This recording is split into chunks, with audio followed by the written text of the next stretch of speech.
Hello, everybody. This is my vulnerable populations presentation, which includes a Lucidchart. My name is Christine Velasquez.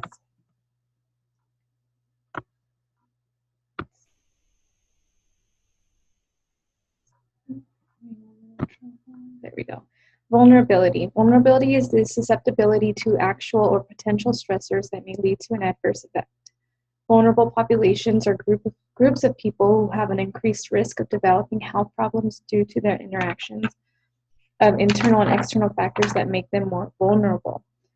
Keep in mind, vulnerable populations tend to have health disparities. In other words, they tend to have more adverse health effects or outcomes. Here's my chart, vulnerability in social/health problems.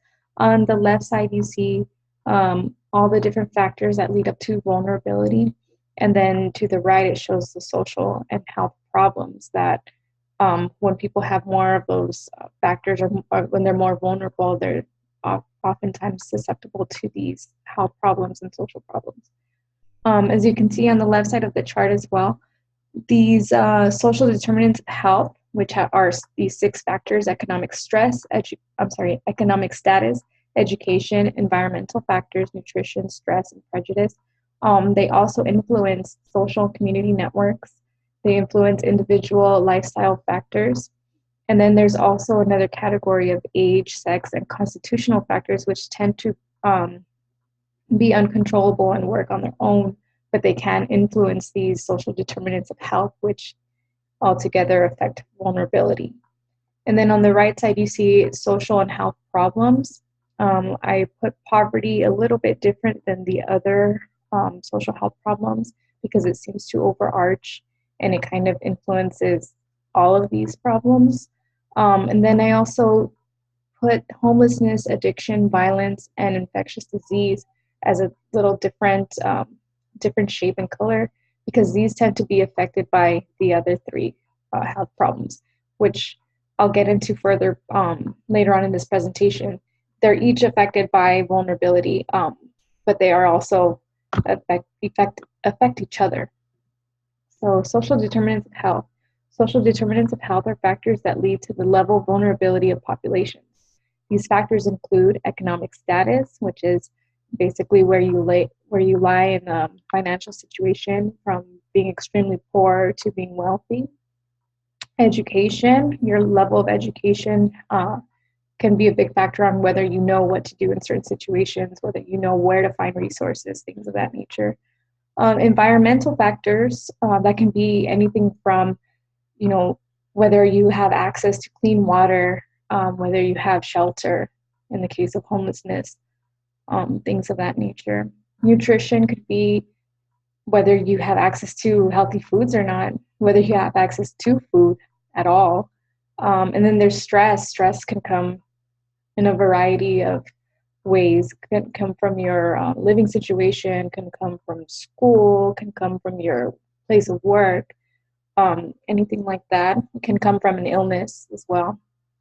And then prejudice. I'll get into this further in the presentation, but some people can be stigmatized. For example, people with mental health issues are often stigmatized by the rest of the population and so forth. Here's social determinants of health and other factors.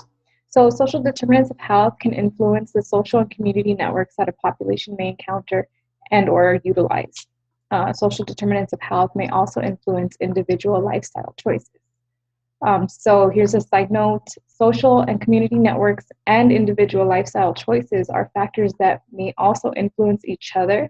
So there's a little picture there on the right bottom corner, which shows that these two, you see the arrows, can influence each other as well as be influenced by others' social determinants of health, and they can in turn influence those social determinants of health, which all affect vulnerability. So I wrote there that arrows in the chart indicate their influence on each other. Other factors of vulnerability are age, sex, and constitutional factors, which are typically uncontrollable. And on the chart is that little green box that I have there.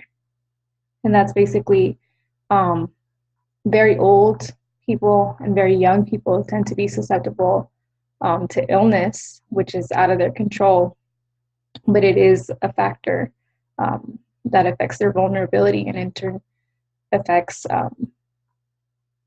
basically their overall health and health outcomes. So social and health problems. Here's, these are not all social and health problems, but these are the ones that we covered in this class so far. Some of them: poverty, mental illness, rural and migrant health, homelessness, addiction, violence, and infectious disease. So as I mentioned earlier, social and health problems are all of these listed, and they can all be, they're all individually a health problem, health concern that can affect any given population. But they also affect each other. And I'll go over an example. I put poverty being kind of at the top and kind of being the most complete health problem and social problems, mainly a social problem, because it can affect, for example, homelessness. And I do give this example in the following slide. If you're extremely poor, oftentimes you may not even be able to afford any place to live. So you resort to living on the street or being homeless. That can cause you to encounter addiction, encounter violence. Oftentimes when you're poor, you can also not be able to manage your mental illness very well, or it can cause mental illness or mental problems. And then that can also cause homelessness, or vice versa. Homelessness can cause a lot of stress, which can lead to mental illness. All these things just kind of work that way. But I put it in this format because poverty, mental illness, and rural migrant health tend to be just affected so much by all of those social determinants of health. And then these can cause more problems, more health problems and social problems. So here's an example using homelessness. Homeless people tend to have severely low economic status, poor education, lack of access to healthcare, poor nutrition, high stress levels, and they're often stigmatized and rejected by the general population. So these are all social determinants in how they work with homelessness. This forces homeless people to create their own network within the homeless population, which may further alienate them from seeking help, assistance, and care outside of that network. So this is how it affects community networks. It may also influence homeless people to turn to drugs or alcohol. This tends to be viewed as an individual lifestyle choice at first, but it can lead to addiction, and that's its own health illness, social illness. These factors lead to severe vulnerability that can cause major health disparities, which include and are further affected by poverty, mental illness, exposure to infectious disease, drug addiction, and violence. So as you see, all these things kind of interplay with each other. But following the chart that I did make, this is kind of where my thinking went. Here are my references.